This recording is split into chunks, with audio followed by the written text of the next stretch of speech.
Berlin is up there as far as the German cities just because of the amount of time we spend chilling. So if you catch Masta Ace in Berlin running, it really is Masta Ace. Sometimes you see famous people and you be like, nah, it can't be Drake running around in Berlin. It won't be Drake, but it'll be me. It's Masta Ace. Yeah. Herzlich willkommen auf Hiphop.de. Mein Name ist Aria. Wir sind auf dem Out4Fame Festival mit keinem geringeren als Masta Ace. Yeah, what up, man? Good to be here. How you doing, man? Good, man. Good? Love Germany. Love coming out here. You did your show. You said just before the camera was rolling, it was too short for you. Yeah, it only give me 30 minutes. I'm used to like at least an hour, but maybe 90 minutes. But we made the most of it, you know? I mean, everybody that knows you and knows your career knows, man, your catalog is like you could play 2 days of music and still not be through it. You gotta be 2 days, but I could do 2 hours. Yeah. You gotta be real selective for a half an hour? Half hour, yeah, 30 minutes. It's very, very short. Like usually we might be halfway maybe at 30 minutes, but we just chopped a bunch of stuff out and the fans will have to come see us at a club date to get the rest of the music. Yeah. So how do you approach a set list like that? Do you rather go through all the songs very quickly and do some type of medley, or do you just leave complete songs out? I don't like medleys. I don't like medleys. To me, it's like it teases the fans. They get like a verse and then it's like to the next thing. So I'd rather just pick kind of like the most impactful songs that I know people definitely want to hear, and just nothing in between. And then I had to do my new single. You know, I had to put that in there. But other than that, all just the main singles that people know the most, and be out of there. You're not an unknown act here in Europe, because every festival, every year, you had some festival doing your stuff here in Europe. How's the reception of your work here, man? After so many years, do you feel like people here in Germany or in Switzerland, they know you, they know the music, do they rap along to your stuff? Yeah, I mean, the reception is positive. The fact that I'm able to come to Germany as much as I do, to do shows, the festival season is always great. Sometimes I come by myself, sometimes I come with EMC, you know, Wordsworth for Strickland. But, you know, I think Germany is the country that I've been to the most cities.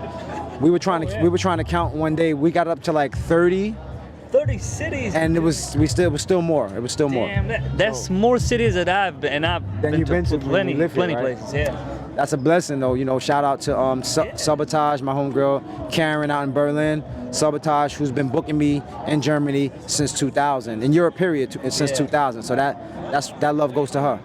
That's great. What's your favorite spot in Germany? Man, I like Berlin because the office is there.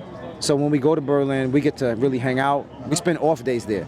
So usually my best experiences with a city is when I get to chill, walk around, find cool restaurants, experience the people, shop, go running, whatever. So Berlin is up there as far as the German cities just because of the amount of time we spend chilling.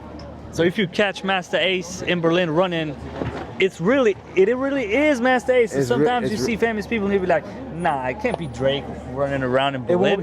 It won't be Drake, but it'll be me. It's Masta Ace. Yeah. You got any favorite spot to eat in Berlin? Have you found your favorite? Yeah, well, maybe not necessarily my specific, but the crew likes to go to this spot called Huna House. Oh, I love it. Yeah. It's like a chicken and so they have like grilled chicken and vegetables. So, and they have like some bulgur wheat. So it's good for me. I like it. It's a definite recommendation also from my side. Man, let's talk a little bit about your career, man. Obviously, you're from New York.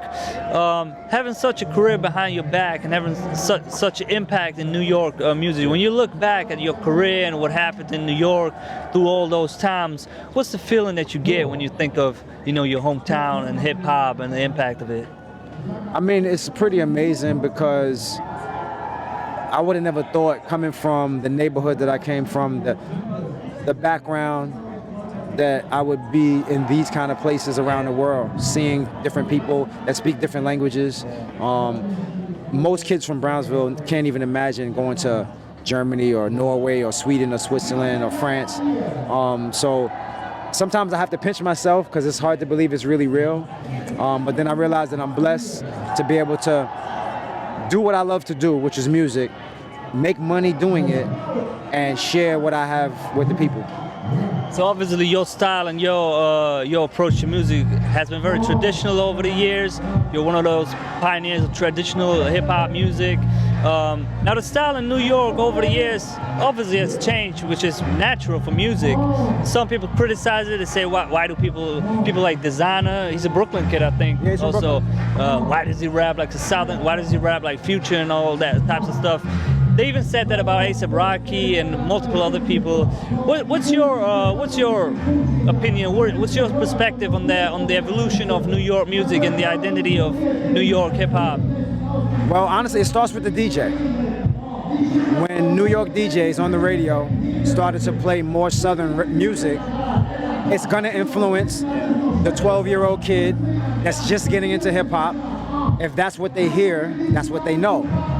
If the New York DJs that were on the radio on the mix show were playing more traditional sounding New York music, then Desiigner would sound different, A$AP Rocky would sound different. Some of these artists would rap different. So I don't blame the artists. Yeah. That's what they were raised up in. I was saying the other day, I had an interview the other day, I was saying that my mom, when I was right before I went to high school, we were gonna move to Atlanta.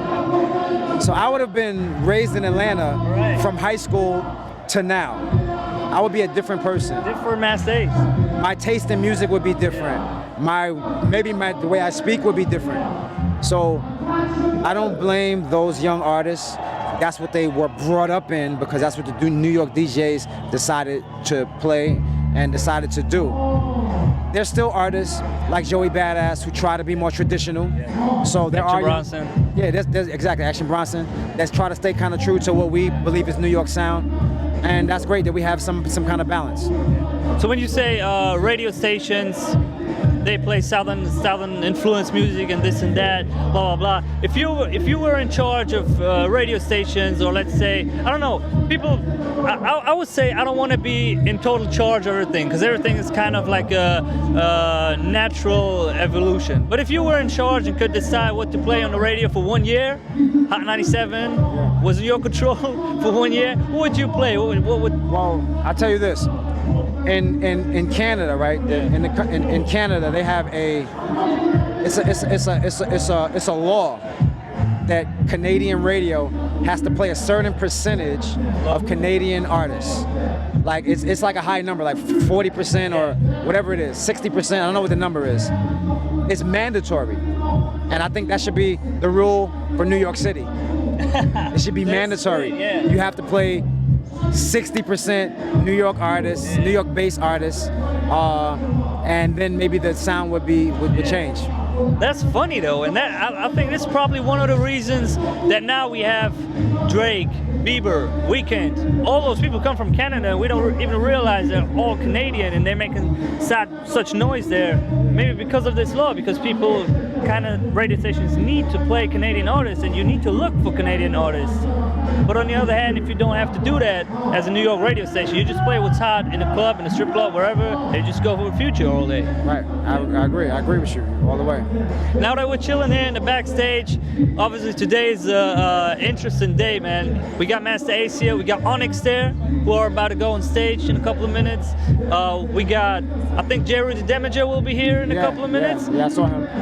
Is he here already? I saw him like at the hotel, but I don't know if he's here yet. Redman's coming through, De La Soul. Right, yeah. Man, especially for New York artists, what feeling is that to be in the backstage somewhere in Germany, at some place, man, and see all your local homies that you've been around for years and decades? And the funny thing is that Europe is kind of the only place where we can really congregate and see each other. There's not a ton of stuff in the States happening where this many people come out to see traditional classic 90s hip-hop artists. Yeah.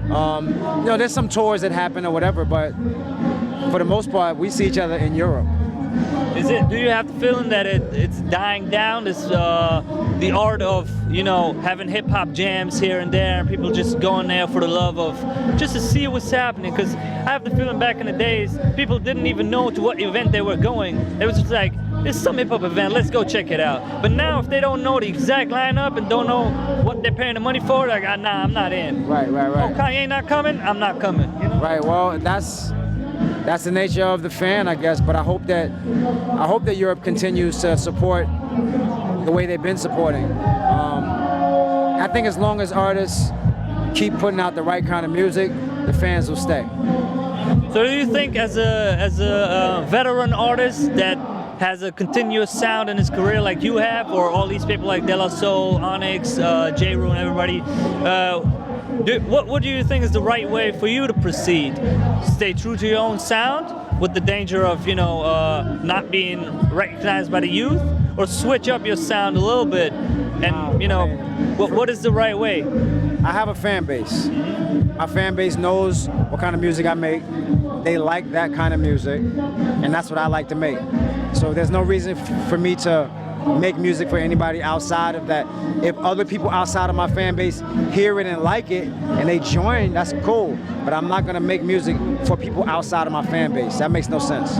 I was talking to DJ Premier last year, and I was asking him the same thing. Like, man, you stayed true to your sound for over 20 years.